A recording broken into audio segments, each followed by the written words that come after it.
성도 여러분 안녕하세요. 정영진 목사입니다. 다들 평안하게 지내고 계신지 모르겠습니다. 벌써 시간이 이제 4월 달에 접어들고 있습니다. 여기 한국은요, 벚꽃이 이미 만개를 하고, 그리고 이제 벚꽃이 이미 다 져가고 있는 중인데요. 재미난 것은요, 여기 한국이 옛날에는 개나리나 진달래가 먼저 피고 그다음 벚꽃이 피는 그런 순서였잖아요. 제가 한 20년 전에 그랬던 것 같아요. 근데 이번에 보니까 이 한국이 날씨가 따뜻해져서 그런지 벚꽃과 개나리가 같이 펴요. 같이 피고 또 어떤 데는 벚꽃이 더 먼저 지는 곳도 있더라고요. 그래서 이번에 벚꽃을 보니까 참 하나님이 창조하신 그 세계가 역시 아름답다라는 생각이 들었고요. 그 옛날 저희 집사람 병원에서 그 삼성병원에 계속 그 어려운 시절을 보낼 때 그때 벽화에 그 벽에 어떤 분이 사진을 찍어서 이제 사진전을 했는데 벚꽃이 이렇게 쫙 만개한 사진이었거든요. 근데 정말 건강한 모습으로 벚꽃을 볼 수 있을까 이런 희망을 가지고 있었거든요. 소망을 가지면서 살았는데 이번에 참 아내가 많이 회복되는 가운데 벚꽃을 함께 봤는데요. 얼마나 감사한지 모르겠더라고요. 역시 하나님 안에서 우리 주님 안에서 희망을 가진다라는 거, 소망을 가진다라고 하는 것은 정말 소중한 가치다라는 생각을 해보게 되었습니다. 여러분들도 지금 경제가 힘들고 미국 사정이 힘들고 또 개인적으로도 여러 코로나 때문에 힘들겠지만 희망을 절대 잃지 않기를 바랍니다. 우리 오늘 함께 기도하고 예배 시작하도록 하겠습니다. 기도하겠습니다.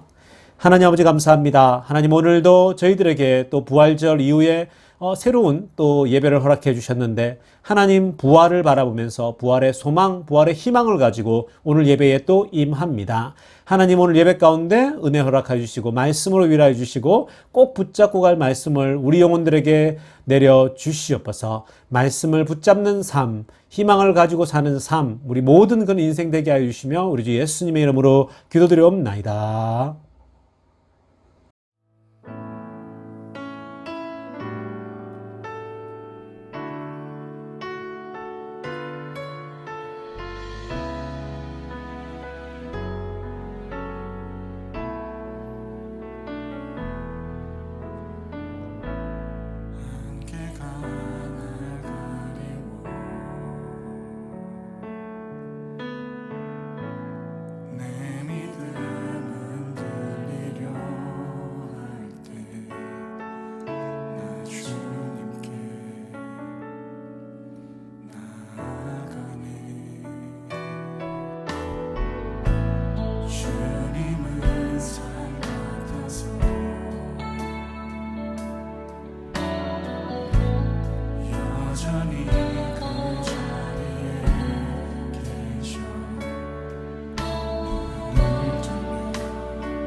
여전히 그 자리에 계셔 눈을 들며 보이리라 나 위한 그 사랑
예수 우리의 위로자 주는 온 땅의 영원한 소망 예수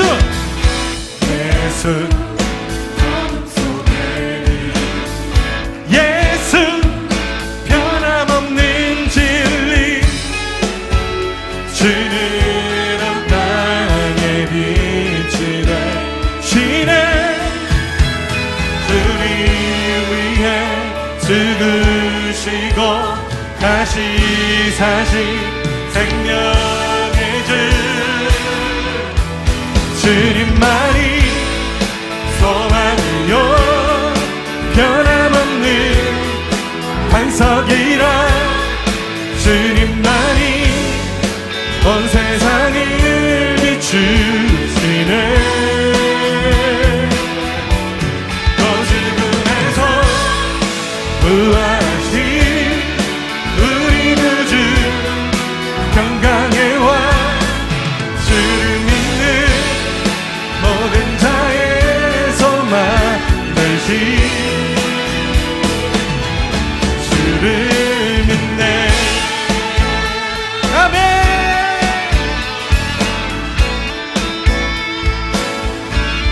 예수 열방의 소망 예수 우리의 위로자 주는 온 땅의 영원 소망 예수 어둠 속에 예수 변함없는 진리 주는 온 땅의 빛이 되시네 우리 위해 죽으시고 우리 위해 죽으시고 다시 사신 생명의 주 주님만이 소망이요 변함없는 반석이라 주님만이 온 세상을 비추시네 또 지금에서 부활하신 우리 구주 평강의 왕 그렇습니다 주님이 우리의 소망이 되십니다 주를 믿네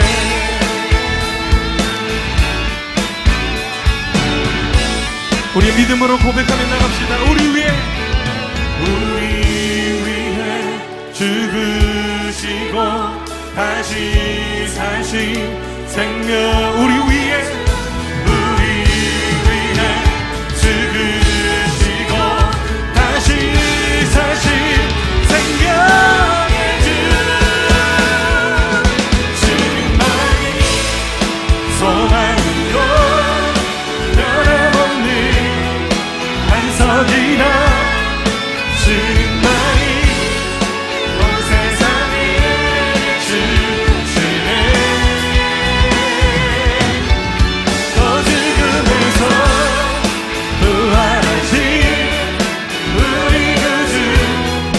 평강의 왕 주를 믿는 모든 자의 소망 되신 주를 믿네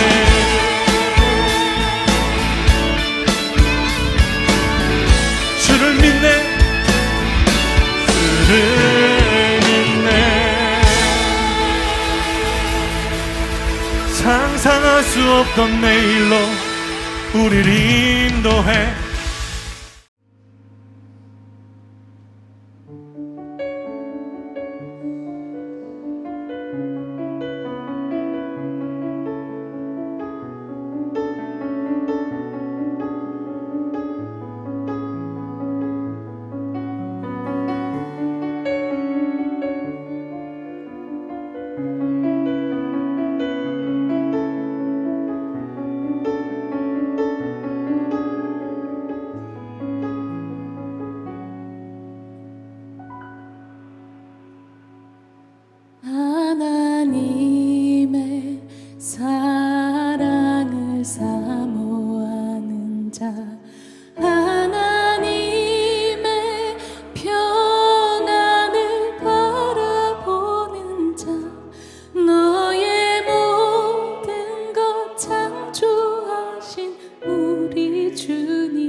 주시는지 하나님께 찬양과 경배 하나님의 선하심을 닮아가는 자 너의 모든 것 창조하신 우리 주님이 너를 자녀 삼으셨네. 하나님 사랑의 눈으로 너를 어느 때나 바라보시고 하나님 인자한 귀로서 언제나 너에게 기울이시니 어두움에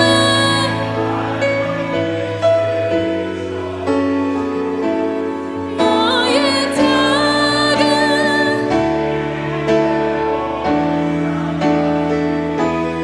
너는 어느 곳에 있든지 주를 향하고 주만 바라보지라.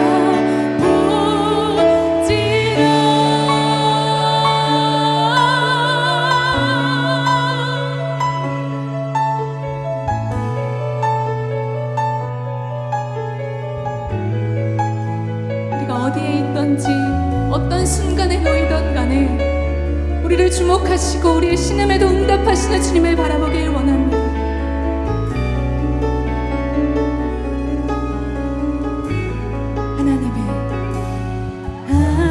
하나님의 사랑을 사모하는 자 하나님의 영광을 바라보는 자 너의 모든 것 창조하신 우리 주님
자, 오늘은 희망이 습관이 되어야 한다. 희망이 습관이 되어야 한다라는 제목으로 하나님 말씀 전하도록 하겠습니다.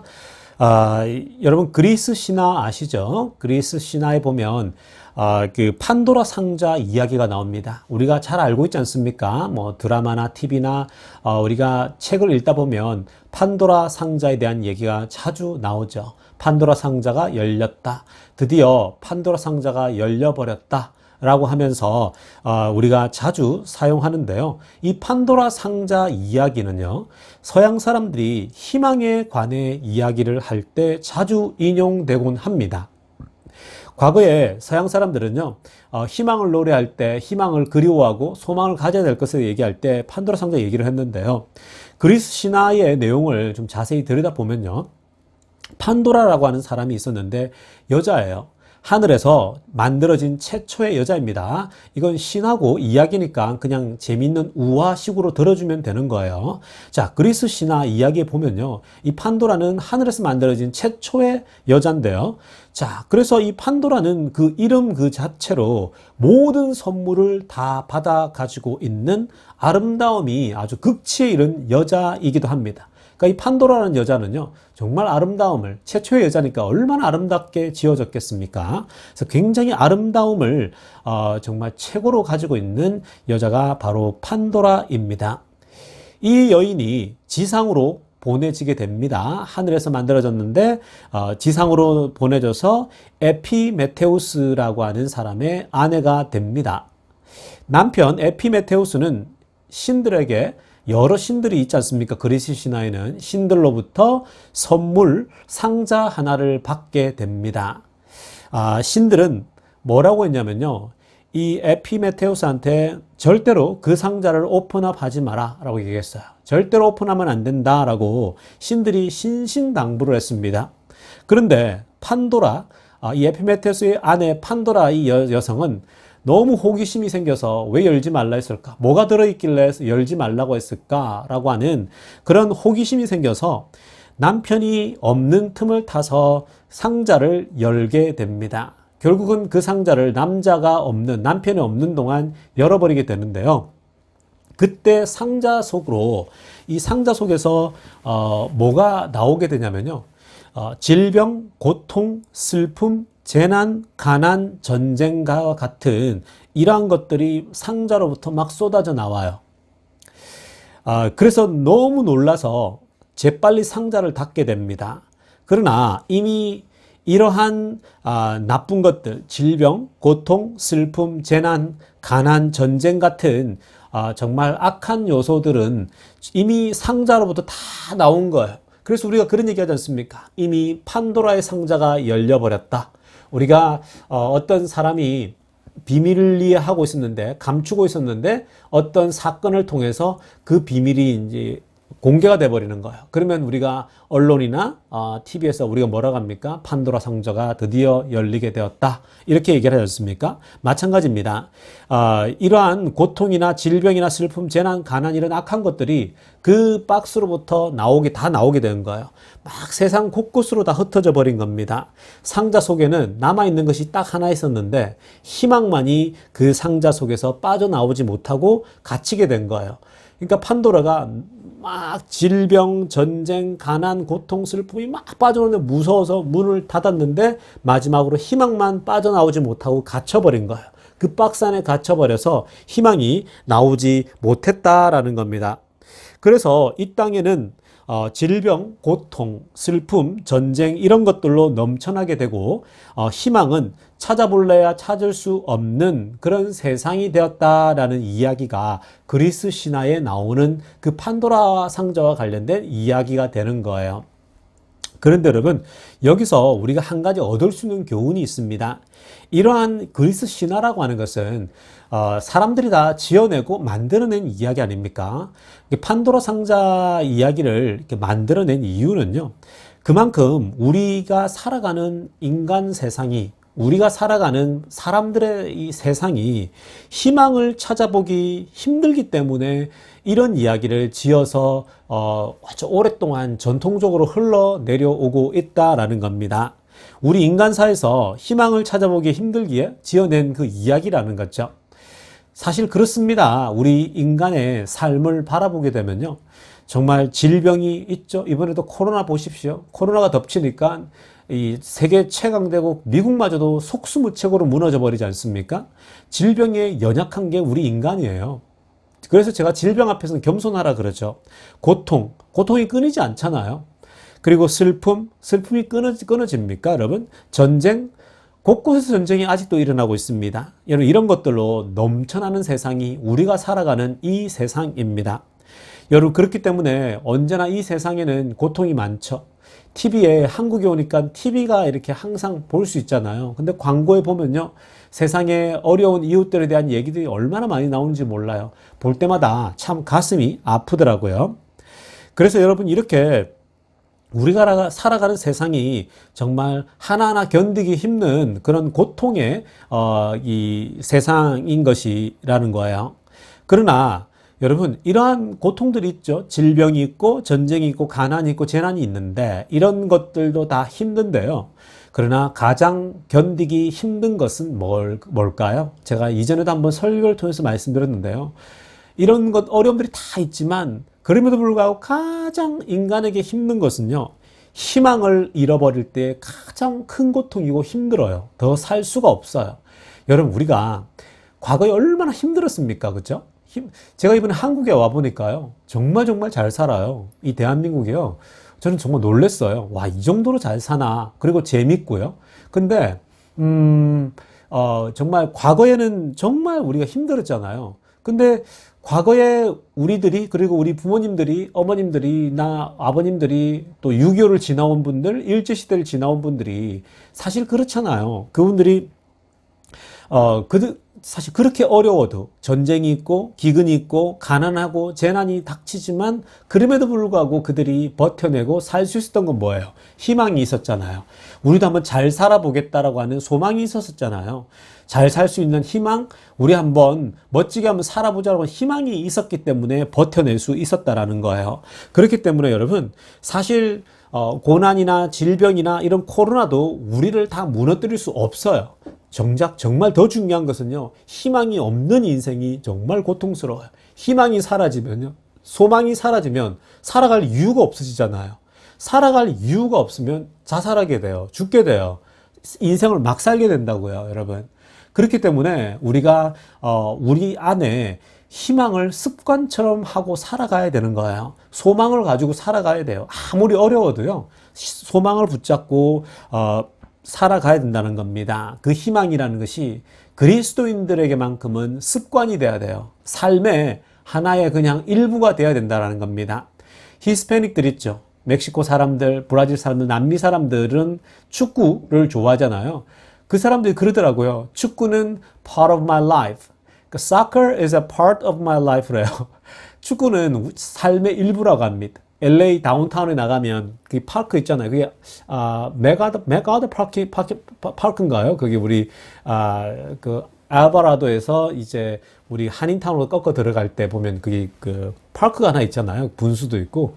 근데 거기 보면은 올림픽대로나 이제 그 우리 그 너무 오래 떨어지니까 기억이 안 나요. 도로 이름이 빠지게 되면 파크가 하나 있잖아요. 그죠? 거기 보면은 맨날 갈 때마다 낮이건 아침이건 저녁이건 히스패닉들이 거기서 축구를 하고 있는 걸 보게 되거든요. 정말 저 히스패닉 사람들은 축구가 삶의 일부구나라는 생각을 하게 됩니다.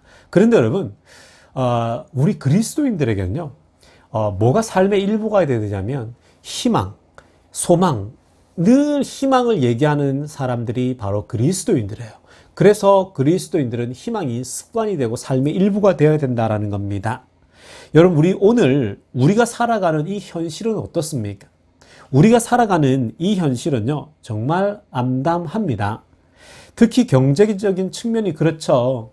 이번에 코로나로 인해서 이민자들도 경제적으로 굉장히 타격을 많이 입었다라고 들었습니다. 여러분, 정말 이번에 코로나 때문에 한국의 아기자기한 그런 가게들이 다 문을 닫은 가게도 많고, 또 실제로 또 직장에서 정리해고 당한 사람도 있고, 많이 여러분 경제적으로 어려워졌다라고 얘기를 들었습니다. 한국에서는 청년 실업자들이 넘쳐나고 있어요. 미국은 청년들이 취업이 그래도 잘 되는 걸로 저는 알고 있는데 한국에 오니까요. 계속 제 눈에 들어오는 게 누구냐면 청년들이에요. 청년 실업자가 넘쳐나고 있고 취업을 못해서 하루에 한 끼만 먹고 하루를 견디는 청년들이 정말 많아졌더라고요. 그러니까 청년들이 정말 하루에 세 끼를 먹어야 되잖아요. 근데 한 끼를 먹더라고요. 제가 그 왜 그런가를 이렇게 기사를 찾아보고 읽어보니까요. 세 끼를 다 챙겨 먹게 되면 식비가 너무 부담된다라는 거예요. 그러니까 식비로 6,000원짜리를 먹건 8,000원짜리를 먹건 하더라도 기본적으로 2만 원 이상은 세 끼를 다 먹으면 나가니까 하루에 2만 원이면 이게 60만 원 정도가 되는 거예요, 한 달에. 그러니까 바깥에서 취업도 못 하고 있는데 밥을 세 끼씩 다 챙겨 먹으면 돈이 너무 많이 지출이 되는 거죠. 그러니까 이제 방세가 있고 월세가 있을 거 아니에요, 그죠? 방세를 내고 그리고 기본적인 그 통신비나 이런 게 나가는데 그걸 제외하고서는 필요한 것만 제외하고서는 나머지는 줄이는데 식비밖에 줄일 게 없다라는 거예요. 그래서 가능하면 편의점에서 삼각김밥과 라면, 컵라면으로 때운대요. 그래서 컵라면하고 삼각김밥으로 그들이 때우면서 한 끼만 먹는다거나 아니면은 한 끼 반 혹은 두 끼만 먹고 하루하루를 견뎌낸다라고 합니다. 그 사실 20, 30대가요. 지금 한국에서 가장 더 어려운 지금 세대라고 얘기를 합니다. 취업이 거의 안 된대요. 취업이 정말 어렵고 특히나 취업이 어려운 이유 중에 하나가요. 항공사들이나 여행사들이 많이 망했잖아요. 그 외에도 코로나 때문에 망한 기업들이 많거든요. 코로나 때문에 장사가 안 된 기업들이. 그러니까 항공사에서 승무원이 되었던 사람들이 정말 다 잘려가지고요. 해서 해고당하고 여행사도 마찬가지고 그 외에도 얼마나 많겠습니까? 이런 사람들이 해고당해서 1년 이상 수입이 없는 거예요. 자, 그러다 보니까 이런 사람들이 다시 재취업을 한다라는 거예요. 항공사의 스튜디오스나 또 승무원 그라운드건 에어건 다 이제 승무원으로 취업한 사람들이 이런 사람들이 다 나온 거예요. 다시 재취업을 한다고 합니다. 그리고 여행사 등에서 나온 사람들도 다시 취업을 하니까 취업은 점점 더 좁은 문이 되어가는 거예요. 그리고 취업이 어려운 이유가 지금 한국도 보면은 4차 산업혁명 시대로 들어가잖아요. 그러니까 이 새로운 시대로 들어가니까 모든 게 자동화로 돼버리죠. 모든 게 컴퓨터화 되는 거예요. 제가 최근에 만났던 아는 분이 이제 영화계 쪽에서 일을 하는데, 영화계 쪽에서 일하는데, 원래 영화에서 옛날에 수작업 하는 게 많잖아요. 예를 들면, 분장하는 거, 뭐, 예를 들면, 여기 이제, 이 여러 가지 예를 들면 귀신 영화다. 그러면 여기를 분장을 해야 되잖아요. 그죠? 그리고 또, 뭐, 최첨단 관련된 그런 어떤 영화를 찍는다 그러면 여기 최첨단 관련된 걸 다 입히고 옷을 다 만들어야 되잖아요. 그런데 요즘은요, 전부 다 그걸 컴퓨터 그래픽으로 다 처리를 해버린대요. 그러니까 앉아서 사람은 그냥 여기 파란색이나 초록색 그 배경에 서 있기만 하면, 그 액션만 하면은 그냥 그 사람에게 이걸 다 입혀버린대요. 가령 뭐 귀신으로 하면 귀신도 그냥 이 사람이 있으면 거기다가 그래픽으로 다 입혀버리고요. 또 만약에 우주복을 입는, 그죠? 입으면 우주복도 아예 다 이렇게 입혀버린대요. 군인요? 군인의 왜 최첨단 달리는 뭐 총이 달리고 망원경이 달리고 이런 거 있잖아요. 이런 것도 이전에는 옷을 하나 다 만들어 입혔는데 그렇지 않는데요. 서 있기만 하면 그냥 그래픽 처리해버린대요. 그 안에서. 그러면 그래픽이 따라가서 다 그게 이제 멋있게 만들어진다 그러거든요. 자, 그러니까 수작업 하는 사람들은 다 직업을 잃는 거예요. 이제는 그런 거 뭐 한 땀 한 땀 만들고 뭐 하는 사람들이 다 직업을 잃게 되는 거죠. 오히려 컴퓨터 그래픽 하는 사람들이 돈을 다 걸고 모으는 거예요. 그러니까 여러분 이제 시대가 완전히 바뀌고 있는 거예요. 완전 시대가 전환되고 있죠. 자, 그런 걸 굉장히 많이 목격하고 있습니다. 그러니까 이제는 정말 새로운 시대에 진입하고 있기 때문에 과거의 세계관을 가지고 과거 것을 자꾸 고집하면요. 다 문 닫게 돼 있고 이제 망하는 거죠. 그래서 최근에 20, 30대가 정말 그 취업하는 게 아주 바늘구멍처럼 힘들다고 합니다. 그래서 교회도 청년들이 굉장히 많이 사라졌어요. 그러니까 교회는 계속해서 뭔가를 설교를 하고 하는데 교회가 정작 도움을 못 주는 거예요, 청년들에게. 근데 청년들은 자꾸만 와서 시간도 아까운데 또 여러 교회를 또 섬기고 이래야 되다 보니까 요즘 청년들이 굉장히 교회에 많이 이제 이렇게 안 보이는 모습들이 보이고 있는 거예요. 자, 그래서 이 청년들이 특히나 그런 이유가 취업이 너무너무 안 되고 삶이 어렵다 보니까 이 방세도 아껴야 되지만 차비도 아껴야 되는 거예요. 못 움직이는 거예요. 그죠? 그래서 이제 이 청년들이 그런 상황인데요. 그러니까 정말 그러다 보니까 정말 한숨 많이 쉬고요. 기껏해야 있는 청년도 만나보면 암울하다 그럽니다. 답답한 거예요. 그래서 청년들이 하는 얘기가 뭐냐면요. 제일 부러운 사람들이 누구냐고 제가 얘기하면서 물어보니까 40대, 50대가 제일 부럽대요. 제가 신기해서 그거 왜 그러냐 그랬더니 40대, 50대는 적어도 삶의 안정을 이루고, 이제 경제적인 기반을 마련하지 않았냐라는 거예요. 그렇게 굉장히 부러워한다라는 거예요. 이미 자리 잡고 살고 있으니까 자기 집 있고, 이제 결혼도 했고, 이러니까 40대, 50대가 제일 부럽다라는 거예요. 그런데 여러분, 사실 그렇지 않습니까? 이러한 걸 보면요. 젊은 청년들이 한숨 쉬고 답답해하는 걸 보게 되면요. 정말 우리 어머니 세대들도 더 힘들었잖아요. 그리고 계속 우리, 위에 형님들도 더 힘들었고, 우리 박학림 집사님도 힘들었고, 다 갈래 집사님도 어렵고, 다 어려웠잖아요. 그죠? 사실 과거에. 그런데도 지금 보면 다 그냥 밥 벌어 먹고 살고 있지 않습니까? 그죠? 자, 그런데 젊은 청년들은 그냥, 이 40대, 50대가 그냥 다 된 것처럼 보고 다 힘들어하고 어려워하는 게 사실인데요. 그럼에도 불구하고, 아무리 어려워도 경제적으로 그래도 희망을 이야기해야 합니다. 그래도 희망을 노래해야 되는 것이 성도들입니다. 다른 사람들은 절망의 노래를 불러도 우리 그리스도인들만큼은 희망의 노래를 불러야 한다라는 거예요. 오늘 본문 말씀은요, 하박국 선지자의 노래 한 토막입니다. 우리가 늘 자주 부르는 찬양인데요. 비록 무화과 나무가 무성하지 못하며 포도나무에 열매가 없으며 감람나무에 소출이 없으며 밭에 식물이 없으며 우리의 양이 없으며 외양간에 소가 없을지라도 나는 여호와를 인하여 즐거워하며 나의 구원의 하나님을 인하여 기뻐하리로다. 지금의 상황 자체가요. 이 하박국이 노래하는 상황 자체가 절망적이에요. 무화과에 열매가 없어요. 포도나무 열매가 없어요. 감람나무에 소출이 없대요. 밭에 있어야 할 작물이 없대요. 우리의 외양간에 아무것도 없대요. 가축이. 여러분, 농부의 절망이죠. 여러분, 코로나가 덮쳤는지, 질병이 덮쳤는지, 가뭄이 왔는지 아무것도 없대요. 모든 게 안 된대요. 경제 활동이 안 된다는 거. 얼마나 여러분 가난해졌겠습니까? 얼마나 먹고 살기 힘들겠습니까? 한숨과 절망이 나와야 되겠죠. 그런데 이 농부는, 하박국은 경제적으로 피폐한 상황인데, 앞뒤를 봐도 절망적인데, 한숨과 절망의 노래가 아니라 이 하박국 선지자는 희망의 노래를 부르고 있는 거예요. 고린도전서 13장 13절에도 그 말씀 나오지 않습니까? 제가 굉장히 좋아하는 말씀인데, 믿음, 소망, 사랑, 이 세 가지는 항상 있을 것인데 그 중에 제일은 사랑이라. 여러분, 여기서 그리스도인들에게 항상 있어야 될 게 세 가지죠. 믿음, 소망, 사랑입니다. 이 중에 두 번째가 희망이고 소망이에요. 소망이 항상 있어야 된다고 합니다. 그런데 여러분, 저는 더 주목하고 싶은 게 뭐냐면, 항상 있어야 된대요. 항상, always, all the time, hope가 있어야 된다는 거예요. You should have hope all the time. 항상 소망을 가져야 된다는 거죠. 언제나 어떤 상황 속에서도 이 세 가지를 유지할 수 없는 상황 속에서도 항상 있어야 된다는 거예요. 정말 이 말씀이 파워풀하지 않습니까? 항상 있어야 될 게 믿음, 소망, 사랑이죠.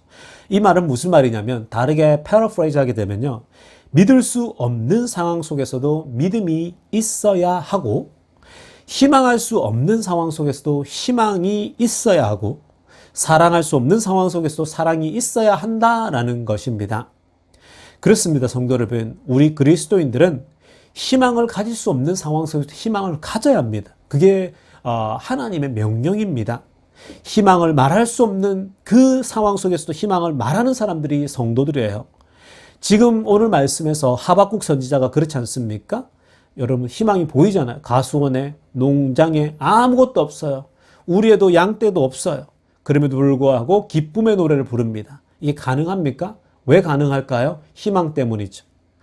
밭에 거둬들일 작물이 없는데도 즐겁게 노래를 부릅니다. 왜 그래요? 희망 때문입니다. 우리 곁에, 우리의 있어야 할 가축이 없는데도 노래를 부릅니다. 왜요? 희망 때문이죠. 우리에게 희망이 항상 있다는 것이, 있어야 된다는 건데요. 여러분, 근데 우리에게 항상 희망이 있다는 것은 무엇을 뜻하냐면요. 희망이 습관이 되어야 된다는 거예요. 희망이 그냥 습관이 되어야 돼요. 아무리 어려워도 내 안에서 희망이 흘러나와야 돼요. 이런 이야기가 있지 않습니까? 정말 아버지와 아들이 사막 여행을 하게 되는데 태양이 이글거려요. 근데 사막은 불덩어리 같이 뜨거웠고 갈 길이 멀었습니다. 아들이 아버지에게 이렇게 말했어요. 아버지, 목마르고 지쳐서 못 가겠습니다. 죽을 지경입니다. 그랬어. 그때 아버지가 아들에게 격려했습니다. 얘야, 그렇지만 끝까지 가보아야 되지 않겠냐. 끝까지 가면 곧 이제 집이 나올 거야. 라고 합니다. 얼마 안 가서 사람이 사는 마을이 나온다라고 얘기를 했는데 아버지와 아들이 계속 걸어갔어요. 그 사막을. 근데 타고 가던 낙타도 이제 허덕이며 막 쓰러질 것 같았습니다. 그때 두 사람은 무덤 하나를 발견하게 됩니다. 아들이 말했어요. 아버지, 저것 보세요. 무덤이 있잖아요. 우리도 저 사람들처럼 죽게 됩니다. 라고 얘기를 했어요. 그러자 아버지가 말했습니다. 아니다, 얘야. 무덤이 여기에 있다라는 것은 곧 희망이 있다라는 거다. 여기서 머지않는 곳에 사람이 사는 마을이 있을 것이다. 사람이 없는 곳에는 무덤이 없기 때문이다라고 해석을 해버리죠. 그래서 결국은 조금 더 걸어가서 마을을 발견하게 됩니다. 여러분, 그렇습니다. 희망을 이야기해야 됩니다. 아무리 어려워도 희망을 얘기해야 되고요. 아무리 절망적이어도 희망을 던져야 됩니다. 습관처럼 희망을 말할 수 있어야 되는 것이 성도입니다. 두 번째는 주 안에서 희망을 이야기해야 됩니다. 결국 하나님 안에서 희망을 얘기해야 돼요. 오늘 본문 18절에는요. 나는 여호와를 인하여 즐거워하며 나의 구원의 하나님을 인하여 기뻐하리로다 라고 합니다. 여호와로 인하여 기뻐한다고 합니다. 성도 여러분, 절망적인 상황 속에서도 희망을 노래할 수 있었던 이유는 바로 여호와 하나님 때문입니다. 그렇습니다. 성도 여러분, 우리 그리스도인들이 희망을 말할 수 있는 것은 다른 데 있는 게 아니에요. 오직 우리 주님 때문입니다. 세상을 바라보면 희망이 생기지 않습니다. 갈릴리 바다를 걷던 베드로도 바다를 보니까 빠져들었죠. 무서워서. 근데 주님을 바라보니까 걸을 수 있었습니다. 마찬가지입니다. 여러분, 주를 바라보며 희망을 가지는 거예요. 그러니까 성도 여러분, 우리가 언제나 주님 안에서 희망을 발견해야 한다라는 겁니다. 다윗도 한번 보십시오, 여러분. 이 다윗을 보게 되면요. 이 다윗이 골리앗과 이렇게 맞서게 되지 않습니까? 다윗이 골리앗 앞에 서게 되는데, 다윗이 만약에 골리앗을 이렇게 바라보고 있는데, 골리앗만 바라보고 있었다면 어땠을까요? 오줌을 그냥 쌀 정도로 무서워서 도망갈 수 있겠죠. 골리앗이 얼마나 컸습니까, 여러분? 골리앗이 얼마나 여러분 덩치가 컸고, 또 다윗 눈앞에, 다윗의 형들의 눈앞에, 이스라엘 백성들 앞에서 그 엄청난 골리앗이 어마무시한 이런 칼을 가지고 이스라엘의 장군들을 쳐 죽이는 그 장면을 볼 때에 오금이 저리지 않겠습니까? 얼마나 많은 이스라엘들이 절망하고 있었겠습니까? 근데 그때 다윗이 나타나죠. 어린 다윗이 나가서 골리앗을 결국은 무찌르게 되지 않습니까? 여러분, 만약에 다윗이요 골리앗만 바라봤다라면, 그리고 자신의 정말 대표적인 병사들, 장군들이 죽는 것만 보게 되면요, 사실 다윗도 앞장서지 못했을 거예요. 그런데 다윗은 만군의 여호와의 이름으로 내가 너를 처단한다라고 얘기하지 않습니까? 결국 여러분, 다윗은 자신과 함께했던 하나님을 바라봤던 거예요. 다윗과 언제나 함께 걸어왔던 그 하나님, 다윗이 어릴 때부터 그 목동 생활하면서 사자와 그 이리로부터 양을 구해낼 때에 하나님을 신뢰하면서 평생 살지 않았습니까? 하나님을 신뢰하면서 그 하나님과 함께했던 그 태도와 자세가 있었기 때문에, 그리고 하나님을 바라봤기 때문에 골리앗 앞에 담대히 설 수 있었던 거죠. 여러분, 그렇습니다. 우리가요, 이 다윗처럼 만약에 골리앗만 바라봤으면요, 그 앞에 설 수 없어요. 골리앗이 얼마나 거대한데요. 여러분, 우리가 마찬가지입니다. 지금 코로나를 보십시오. 코로나 앞에서 속수무책이죠. 그리고 지금 현재 얼마나 암울합니까? 답답하죠. 어떻게 나아가야 될지 몰라요. 여기 한국 교회도요, 이 코로나 이후에 지금 어떤 방향으로 가야 될지 감을 잡지 못해요. 그냥 습관처럼 그냥 걸어가야 되는 그런 상황에 지금 직면해 있습니다. 그러나 물 밑에서는 정말 많은 지금 사역자들과 많은 사람들이 이런 부분을 가지고 씨름하고 기도하고 고민하고 있죠. 그런데 이러한 정말 코로나 이후에 새로운 시대, 이 시대가 거대한 골리앗 같죠. 골리앗처럼 우리가 다루기 힘든 그런 존재가 지금 우리 앞에 펼쳐져 있습니다. 암담하죠. 답답하죠. 어떻게 헤쳐나가야 될지 정말 어려운 현실이 맞습니다. 여러분들도 마찬가지고 미국 땅에서 모두가 마찬가지예요. 지금 현재 유럽도 마찬가지고 지금 제3세계나 필리핀이나 브라질이나 남미들은 코로나 때문에 정말 어떻게 이걸 헤쳐나갈까 암담하죠. 그러나 우리 앞에 놓여 있는 그 현실을 바라본다면 누가 일어설 수 있겠습니까? 그렇지 않습니다. 그 암울한 상황 속에서도 다시 희망을 노래하는 거예요. 그 암울한 상황 속에서도 다시 소망을 노래하는 거예요. 하박국 선지자가 무화과 나무가 없고 그 열매도 없고 소출이 없고 우리의 양떼가 없는데도 불구하고 경제적으로 폭망했잖아요. 아무것도 없어요. 절망이에요. 내년을 어떻게 살아가야 될지, 앞으로 6개월 뒤를 어떻게 살아가야 될지 모르는 상황이에요. 그 현실을 놓고 보면 어떻게 노래가 나와요? 어떻게 소망의 노래가 나와요? 근데 하박국은 오직 여호와로 인하여 내가 즐거워하겠다 그랬죠. 주님이 나와 함께 하시면 된다라는 거죠. 제가 이 말씀을 준비하는데 그 생각이 들더라고요. 이번에 제가 큰일을 겪으면서 저희 아내가 암이란 판정받으면서 정말 감당이 안 되더라고요. 이거는요. 이걸 어떻게 해야 될지 누가 알겠어요. 처음 가보는데. 여러분들 가족 중에, 여러분들 중에 혹시 암이 걸려보세요. 안 걸리면 좋겠지만.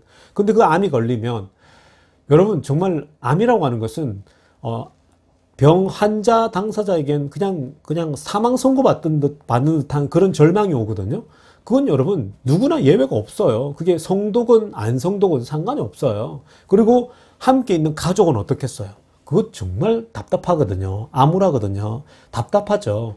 어떻게 헤쳐나가야 될지 암담한데, 그런데 그때 하나님께 기도하는데 하나님하고 대화를 하는데요. 저에게 그런 어떤 마음을 주시더라고요. 이 병도 허락하는 건 결국은 하나님이 허락이 있어야 허락되어지는 건데, 하나님이 허락하셨으니까 결국은 이 질병 너머에도 결국은 하나님의 뜻이 있을 것이다라고 믿었어요. 하나님이 허락하셨으니까 하나님께서 해결하시겠지.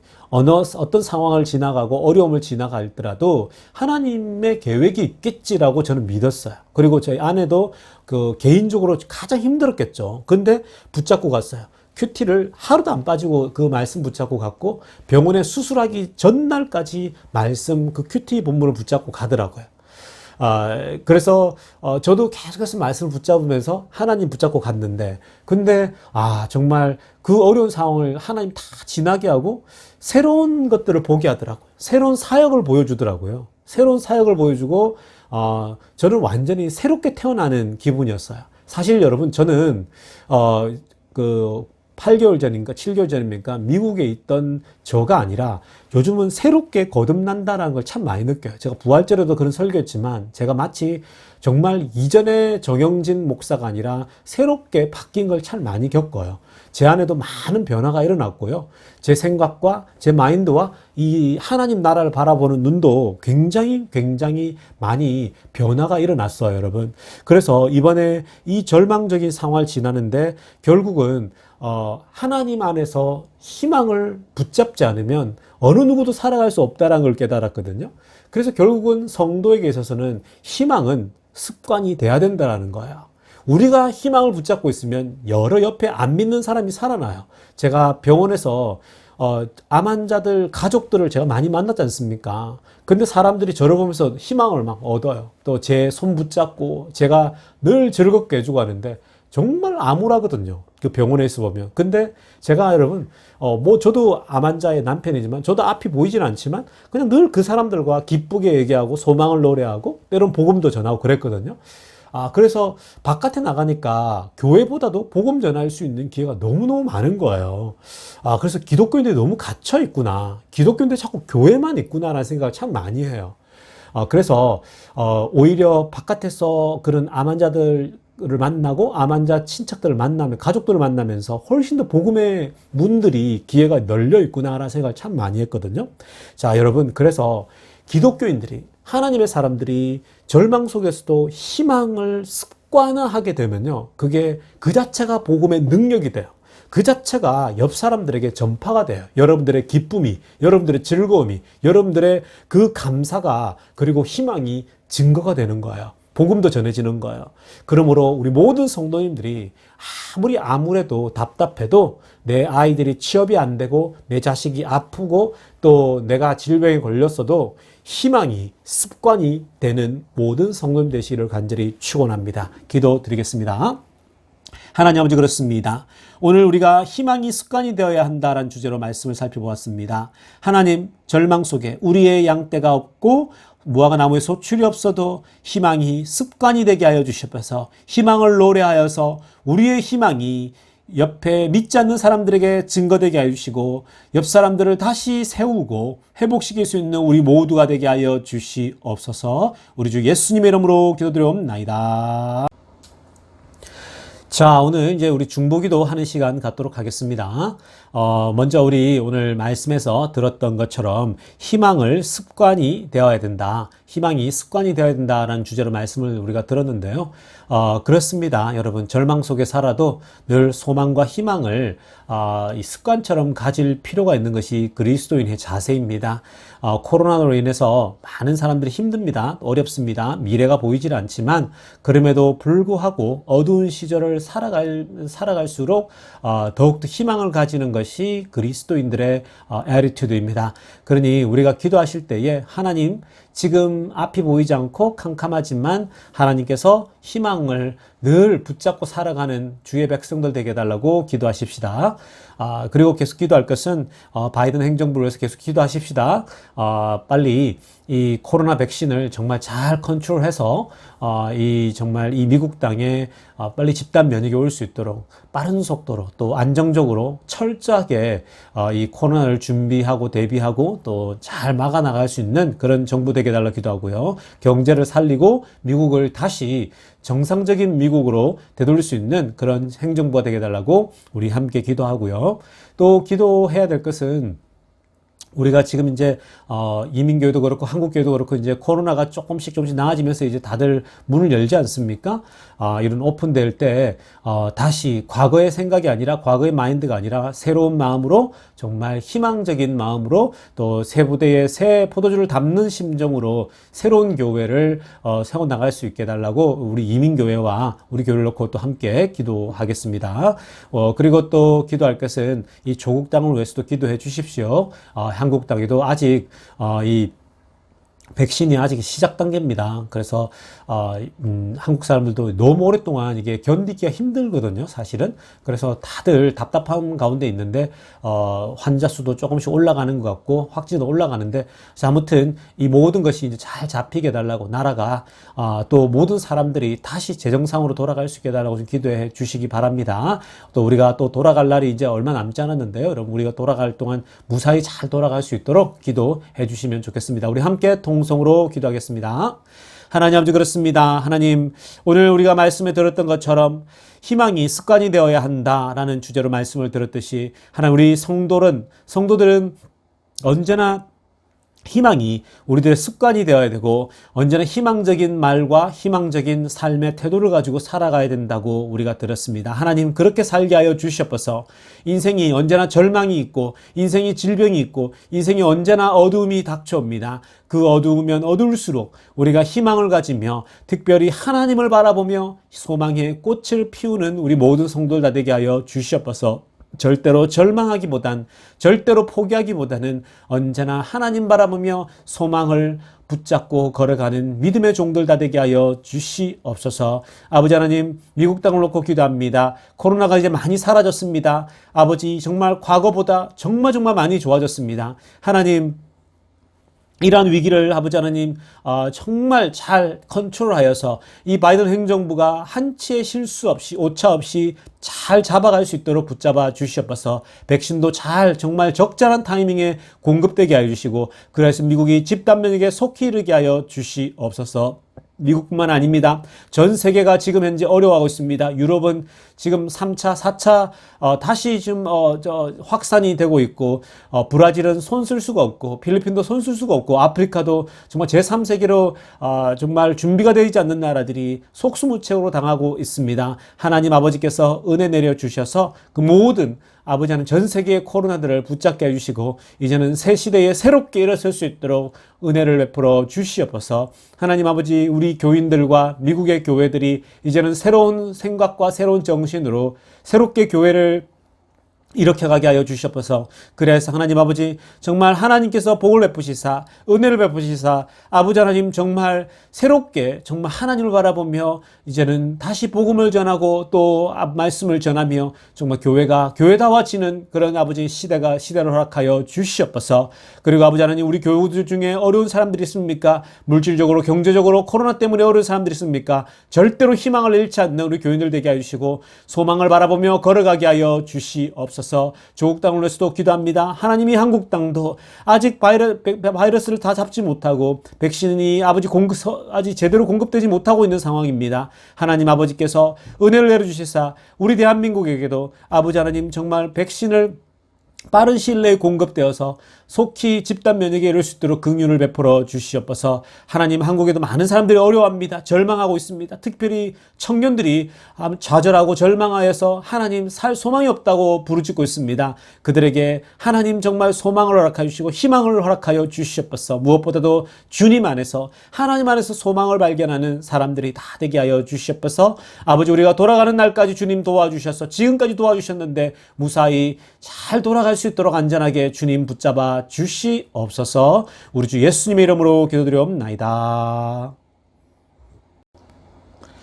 이제 축도하고 예배 마치도록 하겠습니다. 이제는 우리 구주 예수 그리스도의 은혜와 하나님 아버지 놀라우신 사랑과 성령의 깊은 충만하심이 오늘도 이 절망 속에, 어려움 속에, 재정적인 어려움과 정말 육체적인 어려움 속에서도 오직 소망을 잃지 않고 희망을 노래하는, 희망을 습관으로 삼는 모든 성도들 가운데 지금부터 영원토록 함께 있기를 간절히 축원하옵나이다.